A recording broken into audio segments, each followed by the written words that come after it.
کہ نبی پاک صلی اللہ تعالی علیہ وسلم نے ایک دفعہ فرمایا تھا کہ کون ہے جو مجھ سے 5 باتیں سیکھ لے اور پھر ان پر عمل کرے یا اس کو سکھائے جو اس پر عمل کرے. تو حضرت ابو ہریرہ رضی اللہ تعالیٰ عنہ کہتے ہیں میں نے آگے بڑھ کے عرض کی یا رسول اللہ میں ہوں نا، آپ حکم کریں 5 باتیں کون سی ہیں. اللہ کے پیارے رسول صلی اللہ تعالی علیہ وسلم نے فرمایا اللہ تعالیٰ کی حرام کردہ چیزوں سے بچ جاؤ، سب سے بڑے عبادت گزار بن جاؤ گے.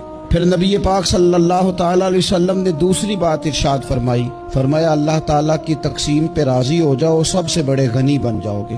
پھر حضور نے تیسری بات ارشاد فرمایا اپنے پڑوسی سے حسن سلوک کرو، مومن بن جاؤ گے. چوتھی بات ارشاد فرمایا لوگوں کے لیے بھی وہی پسند کرو جو اپنے لیے پسند کرتے ہو تو بہترین مسلمان بن جاؤ گے. پھر حضور سید عالم صلی اللہ تعالی علیہ وسلم نے 5ویں اور آخری بات ارشاد فرمایا زیادہ ہنسا نہ کرو، زیادہ ہنسنے سے دل مردہ ہو جاتا ہے.